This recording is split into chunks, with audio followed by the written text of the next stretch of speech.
സന്ദർശിച്ചിട്ടാണ് ഞാൻ ഇവിടെ എത്തിയിരുന്നത്.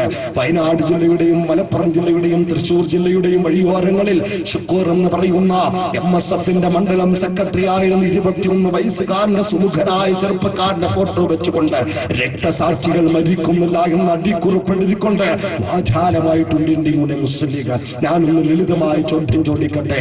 ഈ കേരളത്തിൽ ഈ കണ്ണൂരിൽ ഉൾപ്പെടെ മതന്യൂനപക്ഷ മർദ്ദിത രാഷ്ട്രീയ സമൂഹം അല്ലെങ്കിൽ വേണ്ട മർദ്ദിത ജനവിഭാഗം അവന്റെ നിലനിൽപ്പിന് വേണ്ടി പ്രതിരോധത്തിന്റെ ശബ്ദം പറഞ്ഞപ്പോൾ ഞങ്ങൾക്ക് ഇവിടെ ജീവിക്കാൻ അവസരമുണ്ടാകണം. സംഘപരിവാറിന്റെ കൊലക്കത്തിയുടെ മുന്നിൽ കൂപ്പുകൈകളുടെ നിൽക്കുന്നതിന് പകരം ആർജവത്തോടെ ഫാഷിസത്തെ തുറന്നു കാണിക്കണമെന്ന് പറഞ്ഞതിന്റെ പേരിൽ, മാക്സിസത്തിന്റെ അതിക്രമത്തെ ചെറുക്കണമെന്ന് പറഞ്ഞതിന്റെ പേരിൽ തീവ്രവാദമെന്ന് പറഞ്ഞുകൊണ്ട് സോഷ്യൽ ഡെമോക്രാറ്റിക് പാർട്ടി ഓഫ് ഇന്ത്യക്കെതിരെ ആക്ഷേപം ചൊരിയുന്ന അവസാനം നിങ്ങൾക്കറിയുമോ, മലപ്പുറത്തൊരു പ്രമുഖനായ പൊതുപ്രവർത്തകൻ കഴിഞ്ഞ ദിവസം പറഞ്ഞു, മലപ്പുറം ജില്ലയിൽ സംഘപരിവാറിന് സ്വൈര്യമായി അക്രമം നടത്താൻ അവസരം സൃഷ്ടിച്ചുകൊണ്ടിരിക്കുന്നു ഇന്ത്യ യൂണിയൻ മുസ്ലിം ലീഗ്. എന്താ കാരണം?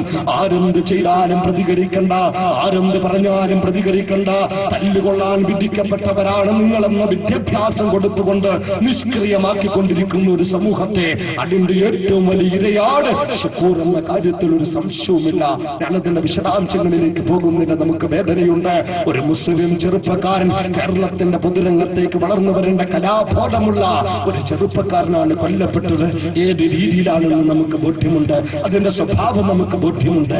ഞങ്ങൾ ഈ പ്രസ്ഥാനത്തിന്റെ പ്രഖ്യാപിത നയമായി സ്വീകരിച്ച രാജ്യത്ത് സംഭവിക്കേണ്ട രാഷ്ട്രീയമായ മാറ്റത്തിന്റെ ലക്ഷ്യബോധം വിവരിച്ചുകൊണ്ട് ആദ്യമായി പ്രസ്ഥാനത്തിന് നയം പ്രഖ്യാപിച്ചത് ഭയത്തിൽ നിന്നും മോചനമെന്നതാണ്. നിർഭയത്വത്തിന്റെ പൊതുപ്രവർത്തനം, നിർഭയത്വത്തിന്റെ ജീവിത സാഹചര്യം അത് ജനാധിപത്യ ഇന്ത്യയുടെ ഭരണഘടന വകവെച്ച് നൽകുന്നതാണെങ്കിൽ അതാണ് വേണ്ടത്. അതിന്റെ ഇന്ത്യൻ സാഹചര്യം രൂപപ്പെടണമെന്നതാണ് ആത്യന്തികമായി പ്രസ്ഥാനത്തെ ലക്ഷ്യമെന്ന് പറയുമ്പോൾ ഞാൻ ചോദിക്കട്ടെ, ആ ഷുക്കൂർ എന്ന് പറയുന്ന 21 വയസ്സുകാരൻ നമ്മുടെ പ്രിയപ്പെട്ട സഹോദരൻ, നമ്മുടെ പ്രിയപ്പെട്ട മകൻ, അതെ ആ അനുജ സഹോദരൻ, ആ ജ്യേഷ്ഠ സഹോദരൻ, ആ പൊന്നുമോൻ മാക്സിസ്റ്റ് കോടതിയുടെ വിധി കാത്തു നിന്നുകൊണ്ട് 2 മണിക്കൂർ എന്റെ പ്രിയപ്പെട്ടവർ ആലോചിക്കണം. ഒരു സംഘം ആയുധവുമായി ഇങ്ങനെ വരഞ്ഞുകൊണ്ടിരിക്കുമ്പോൾ അതിനിടയിൽ ടെലിഫോൺ എടുത്തുകൊണ്ട് വേണ്ട അവർ തടവറയിൽ വെച്ച സന്ദർഭത്തിൽ, വീട് വളഞ്ഞ സന്ദർഭത്തിൽ ഇവിടുത്തെ ഒരുപാട് ലീഗ് നേതാക്കളെ വിളിച്ചുവെന്ന് പറഞ്ഞത് ആ കൊല്ലപ്പെട്ട ഷുക്കൂറിന്റെ സഹോദരനാണ് ഞങ്ങളല്ല പറഞ്ഞത്.